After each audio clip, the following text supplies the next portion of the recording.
এক যুবক এসে হাত পাতলো, বিষ্ণু ইসলাম আমার কিছু দেন। নই বললেন, তুমি তো শক্ত সামর্থ্য মানুষ, বাসায় কি আছে বলো।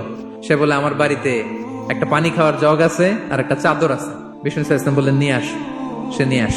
এবার বিষ্ণু ইসলাম চাদর আর জগ দুইটা নিয়ে সাহাবাদেরকে বললেন, মাইয়াশতারি হাযাইন, কে কিনবে?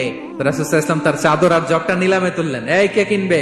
একজন বলল, ফাকাল রাজুল আনা আখিযুহুমা বিদিরহাম, ইয়া রাসূলুল্লাহ আমি 1 দিরহামে কিনবো। মাইয়াজিদু আলা যালিক, এর চেয়ে বাড়ায় দিবা কে? আরেক সাহাবী বলল, ইয়া রাসূলুল্লাহ আমি 2 দিরহামে কিনবো। 2 দিরহাম, 2 দিরহাম, 2 দিরহাম, আর বাড়ে না।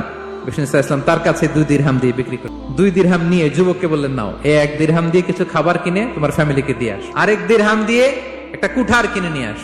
তো যুবক কুঠার কিনে আনলো। এই কুঠার নিয়ে জঙ্গলে যাও, জঙ্গলে যে কাঠ কাটো, লাকড়ি বানাও, বাজারে যে বিক্রি করো। যাদের গায়ে জোর আছে, শক্তি আছে, পরিশ্রম করে লাকড়ির বোঝা পিঠে নিয়ে বাজারে বিক্রি করা অনেক ভালো।